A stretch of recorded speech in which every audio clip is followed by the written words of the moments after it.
ਇਹ ਗੱਲ ਐਕਸਪੈਕਟਡ ਹੀ ਸੀ, ਦਿਸ ਵਾਜ਼ ਐਕਸਪੈਕਟਡ। ਇੱਦਾਂ ਤਾਂ ਹੈ ਨਹੀਂ ਸੀ ਮੈਨੂੰ ਕਿ ਮੈਨੂੰ ਪਤਾ ਨਹੀਂ ਸੀ। ਬੰਦੇ ਨੂੰ ਸ਼ੌਕ ਉਦੋਂ ਲੱਗਦਾ ਜਦੋਂ ਬੰਦੇ ਨੂੰ ਪਤਾ ਨਹੀਂ ਹੁੰਦਾ ਗੱਲ ਦਾ। ਜੇ ਇਹ ਫਿਲਮ ਪ੍ਰਮੋਸ਼ਨ ਕਰਕੇ ਰਿਲੀਜ਼ ਕਰਦੇ ਇਹ 2 ਦਿਨ ਪਹਿਲਾਂ ਫਿਰ ਵੀ ਬੰਦ ਹੋ ਜਾਣੀ ਸੀ। ਸੋ ਇਹੀ ਇੱਕ ਤਰੀਕਾ ਸੀ ਫਿਲਮ ਨੂੰ ਰਿਲੀਜ਼ ਕਰਨ ਦਾ ਕਿ ਬਿਨਾਂ ਦੱਸੇ ਬਸ ਰਿਲੀਜ਼ ਕਰ ਦਿੱਤੀ ਜਾਵੇ। ਇਹ ਹੋਣਾ ਹੀ ਸੀ। Diljit Dosanjh's new film is based on the real life of Jaswant Singh Khalra, a bank manager in Punjab in the early 1990s. He wasn't a politician or a professional activist. He simply started out by asking questions about people who had gone missing during the period following Operation Blue Star, the assassination of Indira Gandhi, and the 1984 anti-Sikh riots. A time when police forces were authorized to hold suspects for any cause, allegedly as suspected terrorists. That search turned into a much bigger investigation, one that pointed towards tens of thousands of unidentified bodies and alleged state involvement in disappearances during Punjab's militancy years. In September 1995, Khalra was abducted by Punjab police. And a decade later, police officers were convicted in connection with his abduction and murder. That part is a matter of court record, not an independent claim by the film. The film we're talking about today isn't new. It was finished and submitted to the CBFC, which is India's censor board, back in December 2022, under the title Punjab 95. Before that, it reportedly carried an even earlier working title, Gallu Ghara, a word referring to historic massacres of Sikhs.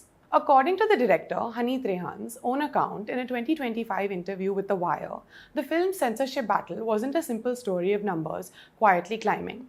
After submitting the film in December 2022 and getting no response to an initial 21-cut order, the makers took CBFC to the Bombay High Court. Partway through the case, producer Ronnie Screwvala was called to a meeting and offered a deal: drop the court case, accept the original 21 cuts, and receive a certificate. Rehan agreed, and the TIFF premiere, which is the Toronto Film Festival, was withdrawn as part of their outcome. But rather than the matter ending there, he says the revising committee kept adding further cuts after that settlement. The number climbed from 21 to 37, then 45, then 85, before eventually reaching around 127, following months of resubmissions and a long silence from the board. Rehan says that at this point he stopped cooperating entirely. It finally reached audiences on July 3rd, 2026, dropping quietly on an online platform, Z5, under a third title, Satluj. What does the censor board actually check for? It's worth pausing here for a second because the common assumption is that the censor board's job is to catch anything controversial. Legally, that's not quite how it works. The law that governs the CBFC is the Cinematograph Act of 1952, and its key clause, Section 5B, sets out exactly what a film can be refused for. In the law's own words, a film shall not be certified for public exhibition if it is against the interests of the sovereignty and integrity of India, the security of the state, friendly relations with foreign states, public order, decency, or morality, or if it involves defamation, contempt of court, or is likely to incite an offense. That's the complete list, and any objection has to be argued to fall under one of those 6. The CBFC never banned this film. It only ever withheld a theatrical certificate, and streaming platforms like Z5 don't fall under the CBFC's jurisdiction at all. OTT platforms are governed separately under the IT rules of 2021. That's effectively the gap that makers used, releasing on a streaming platform instead of theatres. But a different arm of the government stepped in afterward, using a different legal mechanism, and directed Z5 to take the film down. A government official told the news agency PTI that the direction was given, in their words, due to security concerns. This isn't the first time this has happened.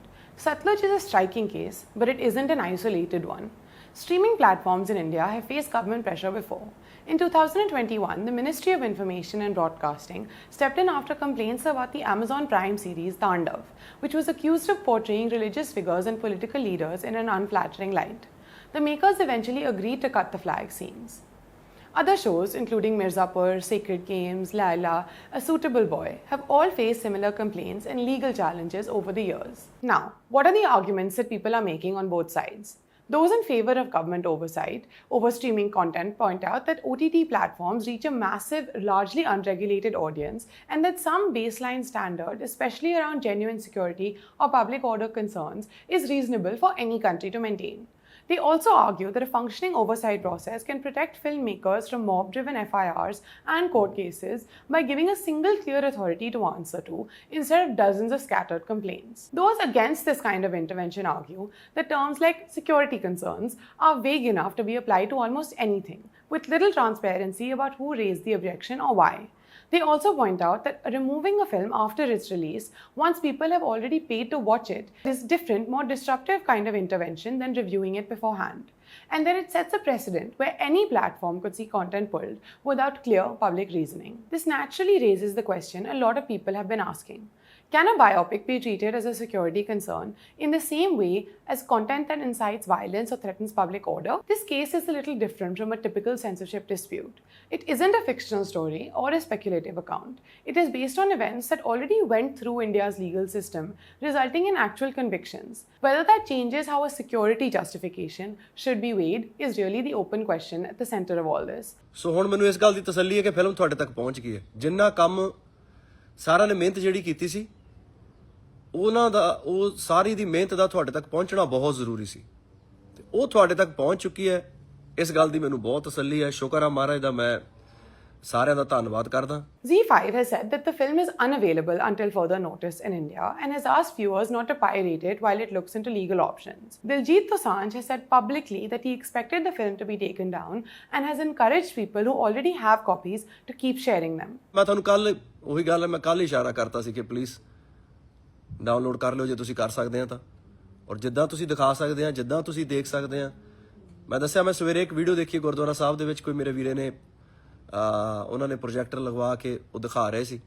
The film's makers have said that they intend to challenge the takedown in court, but they never received a clear official explanation for the decision. A finished film, 3 titles, roughly 4 years of delay, several different levels of intervention used to keep it from audiences, and a real story that has already been through India's courts before the film was even made. Whatever conclusion you land on about how this should have played out, Satluj raises a bigger question than the one about a single movie. Who gets to decide which parts of a country's own history people get to watch and on what grounds? For more stories like this one, keep watching DeKoder.